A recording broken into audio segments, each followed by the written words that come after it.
Qué gusto estar en la casa de Dios para adorarle y para exaltar el nombre de Cristo, para escuchar su palabra y glorificar al único que es digno de recibir la gloria, Jesucristo.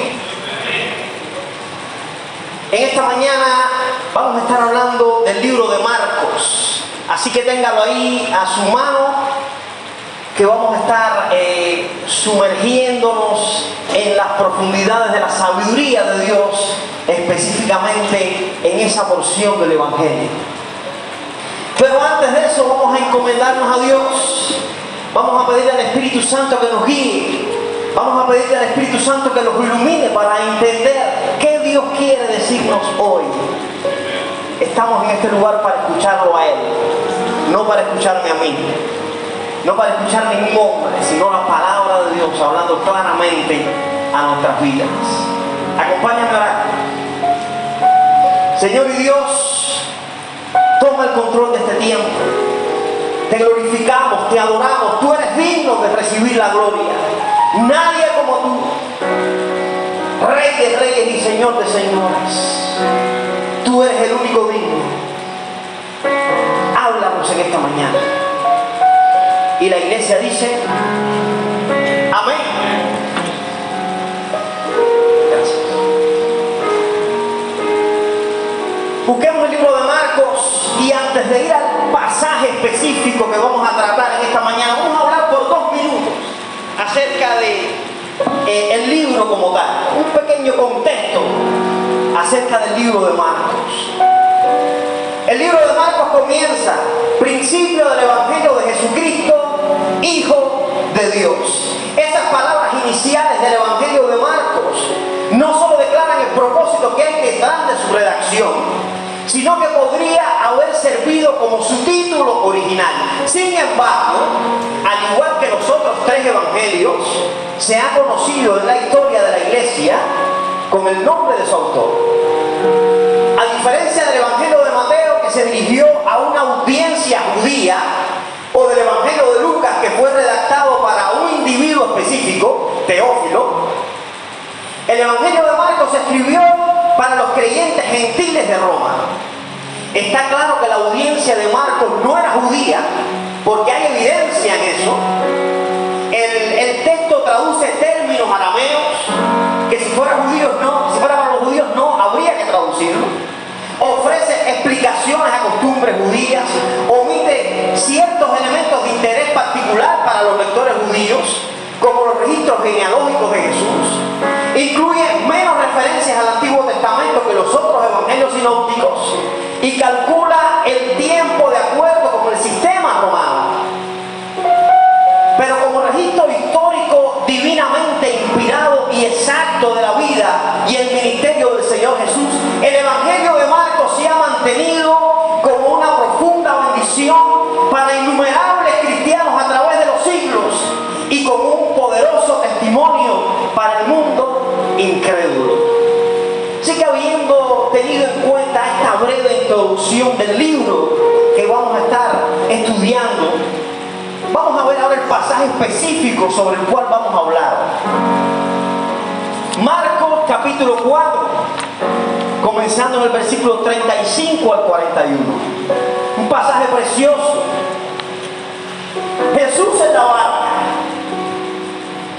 No salgas de este lugar sin asegurarte de que el Maestro está en tu barca. No salgas de este sitio sin asegurarte de que Jesús está en tu barca. Dice así el texto: aquel día, cuando llegó la noche, les dijo Jesús: pasemos al otro lado. Y despidiendo a la multitud, le tomaron como estaba en la barca, y había también con él otras barcas. Pero se levantó una gran tempestad de viento y echaban las olas en la barca de tal manera que ya se anegaba. Él estaba en la popa, durmiendo sobre un cabezal, y le despertaron. Y le dijeron: Maestro, ¿no tienes cuidado que perecemos? Y levantándose Jesús reprendió el viento y dijo al mar: calla y enmudece. Y cesó el viento y se hizo grande bonanza, y les dijo: ¿por qué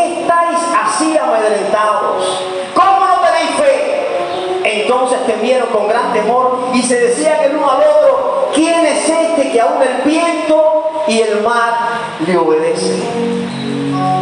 Solo el Señor Jesús puede calmar la tempestad por la que atraviesas hoy. No solo puede hacerlo, sino quiere hacerlo. Dios quiere que salgas de este lugar en paz, como ese mar que quedó quieto, en paz. El versículo 35 dice: aquel día, cuando llegó la noche, les dijo: pasemos al otro lado. Y despidiendo a la multitud, le tomaron como estaba en la barca, y había con él también varias barcas. Y vamos a estar hablando del contexto, de detalles específicos que a veces obviamos en la lectura, y nos van a detallar claramente qué es lo que Dios quiere decirnos esta mañana.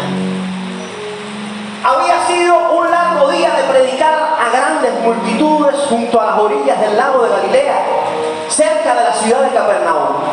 Jesús había estado enseñando en parábolas, usando analogías acerca de terrenos, de lámparas y de semillas de mostaza, a fin de explicar poderosas verdades sobre el reino de Dios. Entonces, aquel día, cuando llegó la noche, Jesús les dijo a sus discípulos: pasemos al otro lado. De los alrededores de Capernaum, donde Jesús estaba predicando, en el extremo noroeste del lago de Galilea, Jesús y sus seguidores querían dirigirse a la otra orilla. La multitud que se había reunido para escuchar a Cristo predicar temprano ese día era tan enorme que, a fin de dirigirse a ella de forma más eficaz, Jesús entró en una barca, se sentó en ella en el mar, y toda la gente estaba en la tierra junto al mar escuchando a Jesús. Pero cuando llegó la noche, cuando la noche comenzó a caer, el Señor volvió a usar otra barca para alejarse de la multitud, para distanciarse de la multitud de personas que aún estaban en la orilla. ¿Para qué Jesús quería dirigirse a la otra orilla? Bueno, viajar hacia la costa oriental del lago de Galilea, donde no habían ciudades importantes y por tanto había pocas personas, permitiría a Jesús y a sus discípulos tener algún respiro de la muchedumbre, algún respiro del día ajetreado del ministerio. Por tanto, Él le ordenó a sus discípulos: pasemos a la otra orilla. La barca tal vez era una embarcación chiquitica, una pequeña embarcación pesquera que estaba abierta, no tenía ningún techo y que pertenecía a Pedro, o podía también haber pertenecido a Juan. Aunque estos dos hermanos habían dejado todo para seguir a Cristo, parece que conservaban algunos barcos aún y las usaban para servir a Jesús cuando éste las necesitaba. A estos discípulos que lo acompañaban en la barca, Jesús estaba a punto de mostrarle su sorprendente poder divino, una experiencia que estaba prediseñada para llevarlos a tener una verdadera fe en Cristo. El lago de Galilea se le conoce hoy como el Yam Kinneret. En la Biblia se le conoce de diferentes formas, como el lago de Genesaret o el mar de Tiberias. El mar en realidad no es un mar de agua salada, sino es un extenso lago de agua dulce que mide unos 20 kilómetros de largo por unos 11 de ancho. Y para quizás tener una idea de por qué ocurrió esa tormenta ese día específico mientras Jesús atravesaba el lago, hay evidencias que en el año 1992, hace no tantos años, una de esas tormentas generó olas de 3 metros en el lago que ocasionaron inundaciones y daños a la ciudad de Tiberias. Cuando Jesús y sus discípulos comenzaron su viaje, las condiciones en el lago eran ideales, era un día perfecto para navegar. Mientras navegaban, según el pasaje paralelo del Evangelio de Lucas, da a entender que una brisa constante impulsaba las barcas sin que ellos tuvieran que remar. Todo estaba perfecto en el lago cuando comenzaron a dirigirse a la otra orilla. Comprensiblemente agotado después de un día de administración y enseñanza, Jesús se durmió en la popa de la embarcación. Aunque era totalmente Dios, Jesús también era totalmente humano. Tuvo hambre, tuvo sed, se cansó, pero que él necesitara dormir es una señal de su verdadera humanidad. Sin embargo, que el Señor se diera el sueño tenía un propósito más allá del descanso que él necesitaba. Aunque seguramente fueron los discípulos los que se encargaron de despedir a la multitud, fue el Señor mismo quien dio la orden de pasar al otro lado. Este detalle es muy importante en vista de lo que sucedió.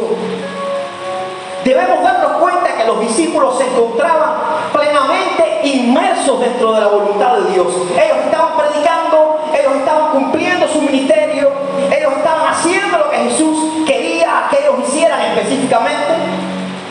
Estaban inmersos dentro de la voluntad del Padre, plenamente inmersos, sumergidos en el ministerio.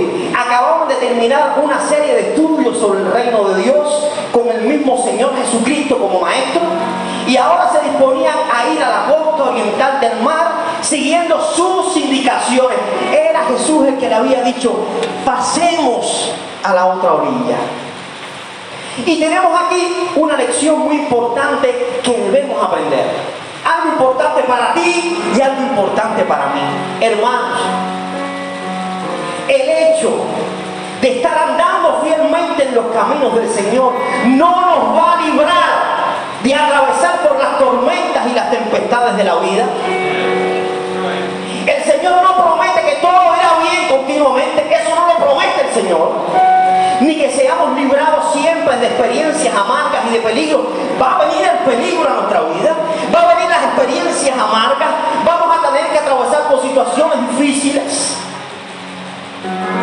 Pero sí podemos estar seguros de algo, tú y yo en esta mañana, iglesia de la víbora, hermano que estás aquí, quien quiera que seas que estés en este sitio, hay algo de lo que sí podemos estar absolutamente seguros: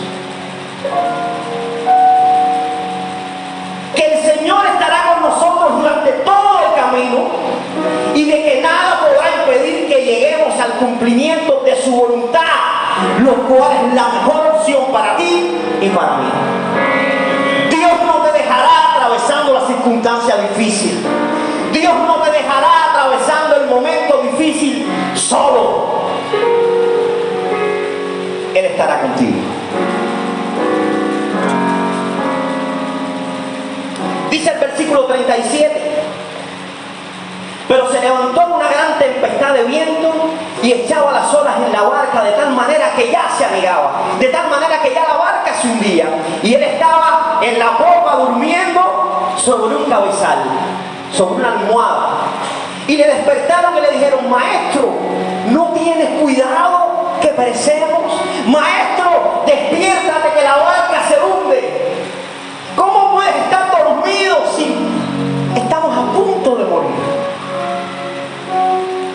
La tranquilidad del viaje a través del lago terminó cuando de repente se levantó una gran tempestad de viento.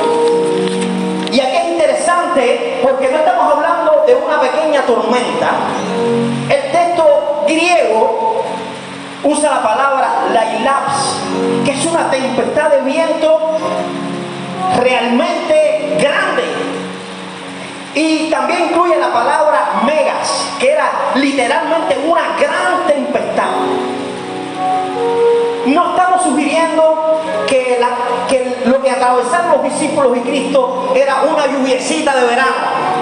Realmente era una tempestad bien grande, funesta.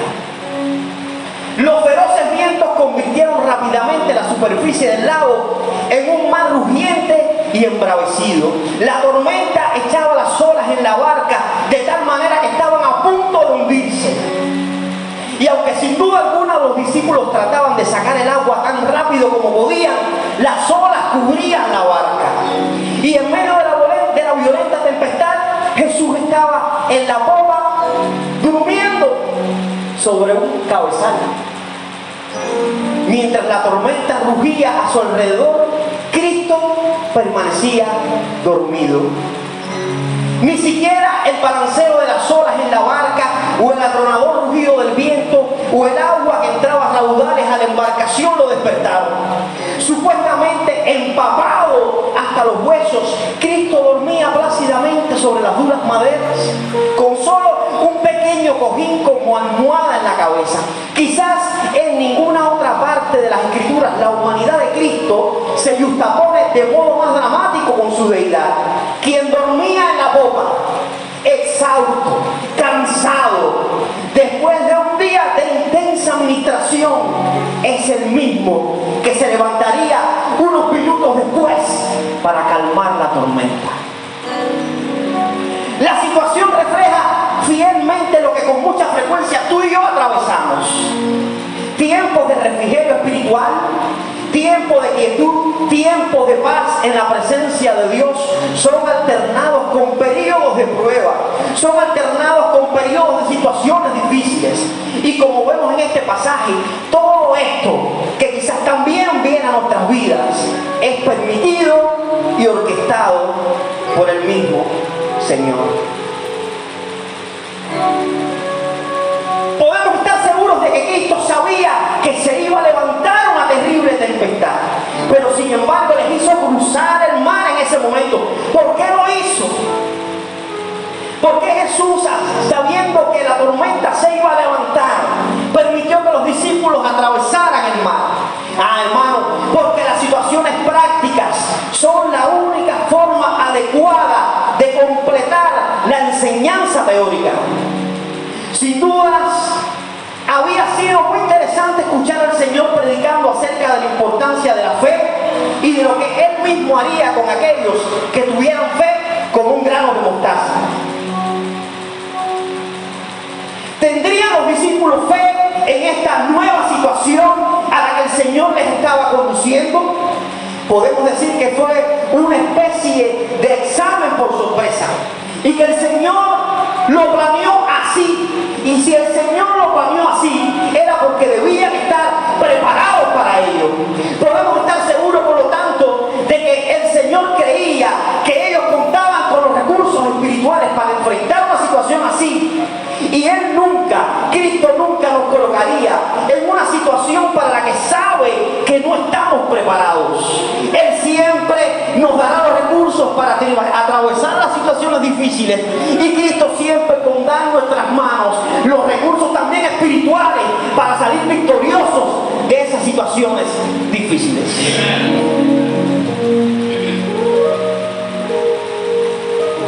Al menos 7 de los discípulos eran pescadores, entre ellos Pedro, Andrés, Jacobo y Juan. Habían pasado sus vidas navegando el lago y estaban íntimamente familiarizados con lo que sus barcas podían soportar. El hecho de que en esta ocasión estuvieran aterrados por el viento y las olas resalta la naturaleza extrema de esta tormenta. Para estos veteranos pescadores con gran experiencia en las condiciones del lago, se hizo evidente que sus propios esfuerzos no podían enfrentar la tormenta, hermanos. Así como ellos tuvieron que recurrir al maestro, maestro, despiértate que perecemos. Así exactamente como ellos, vencidos por la inutilidad de sus esfuerzos, Dios espera que tú y yo en esta mañana pongamos nuestra esperanza en la suficiencia de Cristo y no en nosotros mismos. Ellos no podían controlar la situación, tuvieron que recurrir al maestro. No salgas de este lugar sin recurrir al maestro. No salgas de este sitio sin recurrir a Cristo, el único que puede controlar la barca de tu vida. Esto nos enseña dos cosas. El Señor puso a prueba la fe de sus discípulos en el ámbito de su vida cotidiana. Ellos eran pescadores, ellos tenían que saber navegar. Bueno, ahí va a ser la prueba. En el ámbito de tu vida cotidiana vas a ser probado. Las tribulaciones y pruebas de la vida nos muestran nuestra inutilidad e incapacidad, aunque en aquello que pensamos dominar bien, aún en aquello que pensamos dominar bien. Y en esas situaciones debemos recurrir al Señor. Somos fuertes cuando somos débiles delante de Él. Somos fuertes cuando reconocemos que somos débiles. Solo en el Señor está nuestra fuerza. Iglesia de Cristo, cuando reconocemos que no tenemos el control y le cedemos el control a Dios, ahí somos efectivos.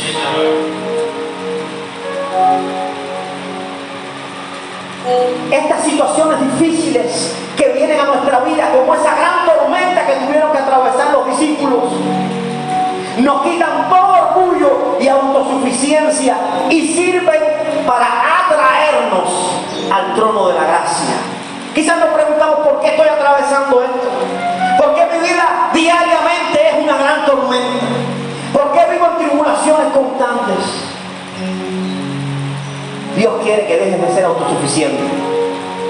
Dios quiere que dejes a un lado tu orgullo y reconozcas que solo postrado delante del trono de su gracia puede ser efectivo. Mientras ellos luchaban con la tempestad para controlar la barca, el Señor estaba durmiendo ahí. A ellos eso les pareció una actitud un tanto irresponsable, así que despertaron de forma brusca al maestro en medio de acusaciones. Ellos debían estar pensando: ¿cómo puede estar durmiendo este aquí tan tranquilito en medio de la tempestad? Despiértate y ayúdanos.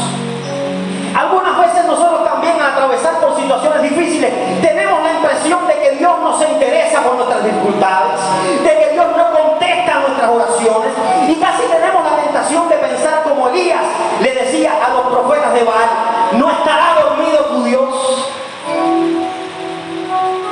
Los discípulos no tenían ninguna razón legítima para cuestionar el interés que Jesús tuviera por la situación de ellos.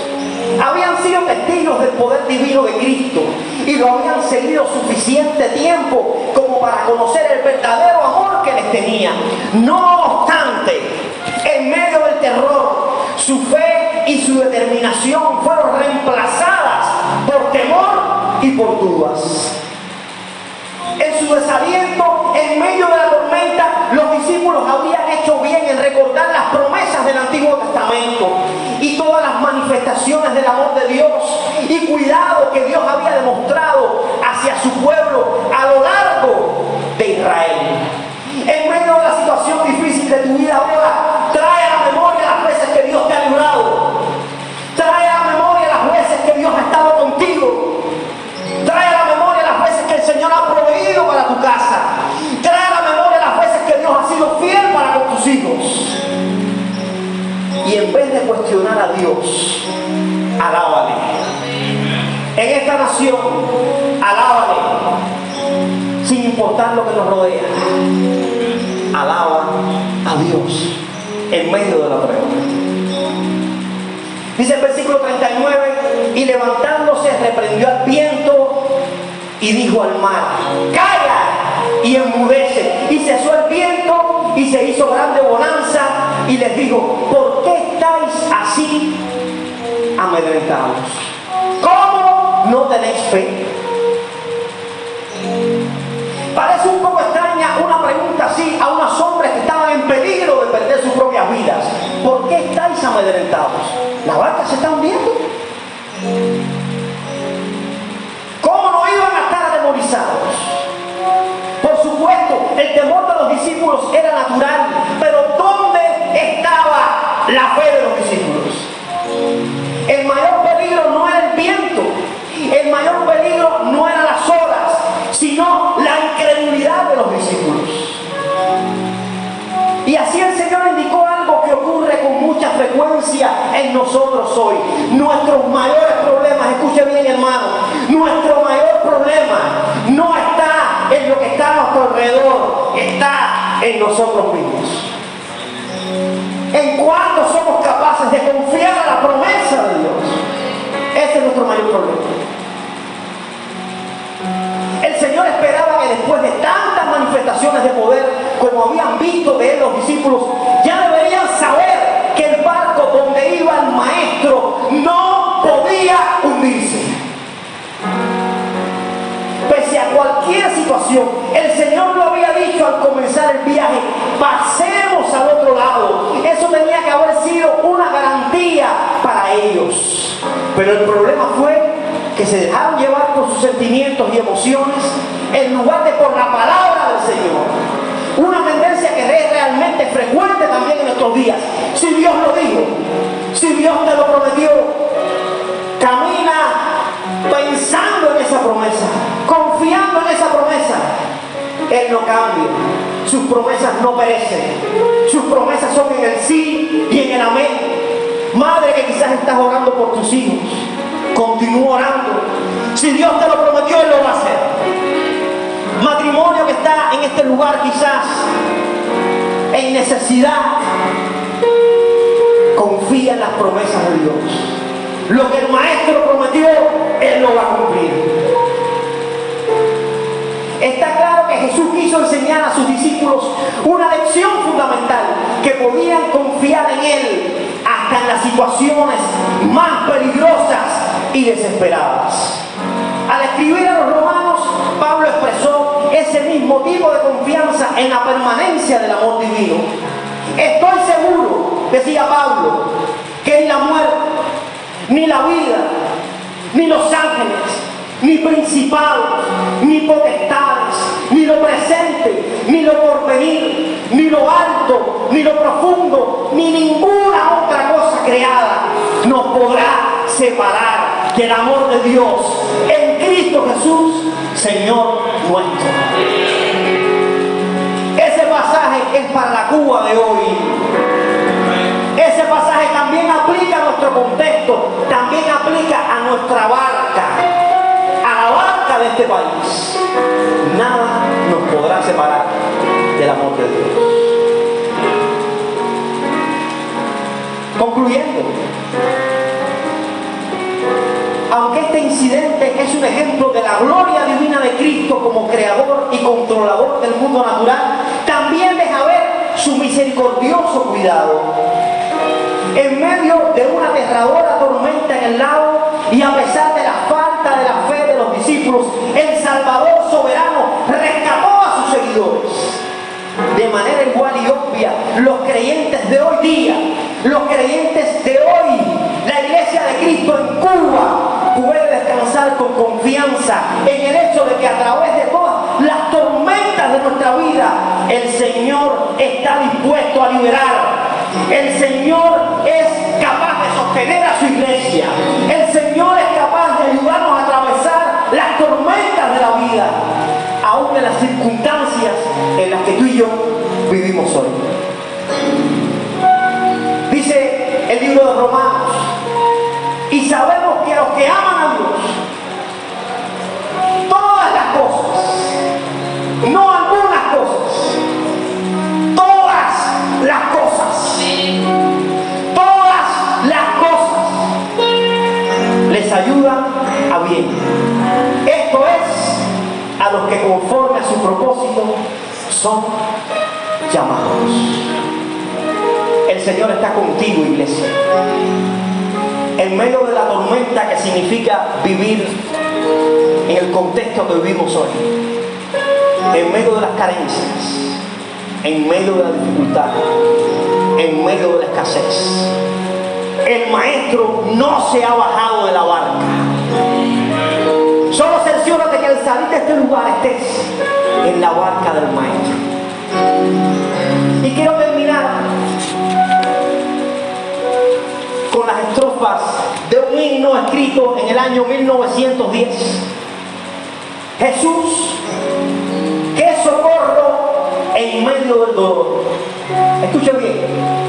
Aunque sobre mí las olas rueden, aunque mi corazón partiéndose esté, Él, mi consuelo, ayuda a mi alma es. Jesús, qué gran guía y guardián. Aunque aún en lo alto la tempestad esté, las tormentas sobre mí y la noche me superen, Él, mi piloto, oye mi lamento. Aleluya, qué gran Salvador. Aleluya, qué gran amigo. Salvador, ayudador, guardián, amante, hasta el final está conmigo. Que Dios te bendiga, iglesia.